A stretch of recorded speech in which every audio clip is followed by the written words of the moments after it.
Okay, let's unpack this. When you picture Charles Baudelaire, what's the image that immediately jumps into your head? Well, it's usually the archetype of the cursed poet, right? The brooding genius behind Le Flot de Mal. Exactly. Wandering through a foggy 19th century Paris, obsessed with decay and sin and all that. The tortured artist. He practically invented the aesthetic. He really did. But we have a document here today that, it just completely shatters that whole caricature. It's a text from April 15, 1846, called Consejos a los jóvenes literatos, or Advice to Young Writers. And reading it, you realize this doesn't sound like a poet at all. Not at all. He sounds like a ruthless, pragmatic, and honestly, a surprisingly funny career coach. It's a fascinating pivot, isn't it? Yeah. You expect these, high-minded musings on the soul. Right. But what you get is a survival guide. He's writing from the trenches, covering everything from money and enemies to your daily workflow, and even who you should date, which is, let's just say it's controversial. It's basically 19th century hustle culture, but with this incredible, elegant style. So that's our mission for this deep dive. We want to look past the poetry and extract what Baudelaire calls the molecular secrets of success. And see if his advice from back then actually holds up for you, the modern learner, trying to navigate a career today. And I think the first thing we have to tackle, and this is where he hooks you right away, is how he just dismantles the whole idea of the lucky break. The suerte loca, yeah. Blind luck, he hates that phrase. You can feel the contempt. Oh, absolutely. He basically says that when we look at someone successful and say, oh, they just got lucky, we're being intellectually lazy. We're envious. I'm looking at the finished statue and just completely ignoring the months of chipping away at the stone in the dark. Exactly. And he uses this one term that I think is the core of the entire text. He calls success. A slow aggregation of molecular successes. That's the key insight, molecular successes. He's telling you to view your career mathematically. Like it's an equation. Pretty much. He says it works in an arithmetic or geometric proportion. It is not a miracle, it's a calculation. You have to accumulate those tiny, invisible wins first. Which is actually quite liberating, isn't it? Because if you believe in blind luck, you're powerless. You're just waiting for your lottery ticket to come in. But if it's molecular, well, you can stack molecules. You have some control. Precisely. And he flips the script on people who complain about having bad luck. He says, if you think you're unlucky, you're actually just ignorant. That is brutal. It is. He's saying you haven't done the math. You haven't realized that you just haven't accumulated enough small successes yet to trigger the payout. You're looking for the harvest before you've even finished planting the seeds. And he takes this even further into philosophy. He connects luck directly to willpower. This is where he gets really profound. He has this line, liberty and fatality are two opposites. Seen from close up and from afar, they are a single will. Okay, that's a dense sentence. Liberty and fatality are the same. How do we even apply that to a career? Well, think of it like this. If you look at your life from a distance, say 10 years down the road, it might look like fate. Inevitable. Right. But if you zoom in, close up, every single moment was a choice, an act of will. He's saying that what we call bad luck is often just a failure to understand the game of neighboring wills. Neighboring wills, meaning other people. The market. Yes. Your competitors, your audience, the whole environment. If you feel like the universe is conspiring against you, Baudelaire says it just means you haven't studied the game board well enough to manipulate it. So stop blaming the stars and start studying the board. Which, speaking of the board, let's talk about the pieces. Specifically, money. Ah, yes. He has this incredible analogy comparing literature to architecture. He just strips all the romance right out of it. Immediately. He says, look, a house, before it's beautiful, is just a construction site. It's meters of frontage, meters of depth. And literature is the same thing. He calls it primarily a series of columns of writing. It's just physical labor, filling space. And his advice to the young literary architect, starting out is, well, it's shocking, he says. Yeah. Sell at any price. It sounds like he's telling you to be a sellout, doesn't it? I was expecting the whole art for art's sake speech. Me too. But look at why he's saying it. He's not telling you to compromise your values. Right. He's telling you to buy your way into the market. He mocks the young writers who say, why should I work hard if the pay is so little? He says that attitude leads to dishonor. Because if you slack off just because the paycheck is small, you've scammed yourself. You've just practiced being mediocre. You've practiced being mediocre. That's it. The reasonable man, as he calls him, knows his own genius. He can say, I know this is worth a fortune, but he makes concessions to get his foot in the door. To have the honor of being one of yours. That was his phrase. Exactly. You take the low pay now to prove you belong in the arena.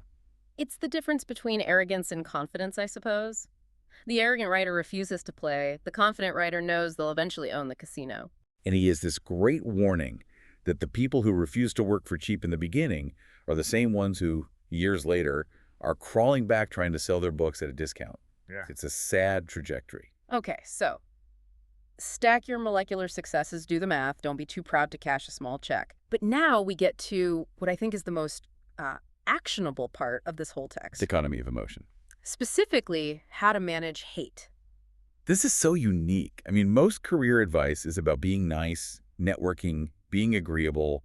Baudelaire tells you how to optimize your hatred. He treats it like a limited resource. He calls hate a precious liquor. A poison more expensive than the Borgias. And his logic is biological. What is hate made of? Our blood, our health, our sleep. And this is the beautiful part. 2/3 of our love. That's a heavy metric. When you hate someone, you are burning the same fuel you use for love, for art. So his instruction is purely economic. Do not be a spendthrift with your hate. Guard it avariciously. Most people just aren't worth the cost of the poison. And he illustrates this with that incredible story about the fencing lesson. Oh, it's a scene straight out of a movie. Baudelaire's in a fencing lesson, swashbuckling away, and suddenly a creditor, someone he owes money to, interrupts him. And he just flies into a rage and chases the guy down the stairs with a fencing foil. Which is, I mean, objectively insane behavior. Yeah. But the real lesson is when he walks back up the stairs. Right. The fencing master, this Pacific giant, he scolds him, but not for the violence. No. He scolds him for the waste. He says, how you prodigalize your antipathy. A poet. A philosopher. Let it not be said. Exactly. And Baudelaire realizes he's out of breath, he's ashamed, he's lost time, and he's accomplished nothing against a man who just wasn't worth the effort. He wasted his precious liquor on a bill collector. It makes you think, how often do we do that? Get into some dumb social media argument, fume over a rude email. We're burning that expensive fuel on people who do not matter. It's an economic disaster for the spirit. Baudelaire says you save that energy for the takedown. El vapuleo. The art of the takedown. And he has very specific rules for this. Yes. First rule, only attack henchmen of error. Don't attack strong people who just disagree with you. They might be allies later. Attack the people promoting stupidity or bad art, and when you do it, use the straight line. Right. He contrasts the straight line with the curved line. The curved line is satire, irony. It amuses the gallery but doesn't instruct. It's just entertainment. But the straight line. Yeah. That's the shortest path. You just say, Mr. X is dishonest and an idiot, and then you prove it. Point 1, point 2, point 3. But he adds that warning. A failed takedown is an arrow that returns to strike the archer. Which is why you have to guard that energy so carefully.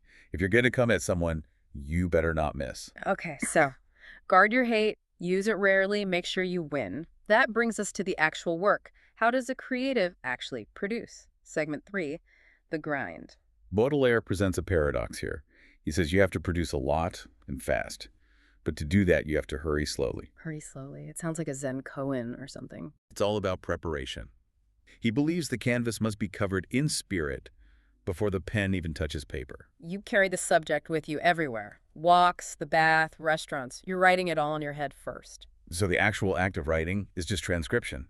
The heavy lifting is already done.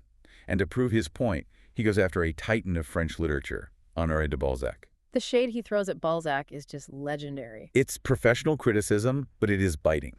Balzac was famous for blackening his proofs, right? He'd get the printed pages back and just scribble edits all over them, rewriting constantly. And Baudelaire hated this method. Hated it. He said it destroys the unity of the work, makes the style diffuse and cluttered.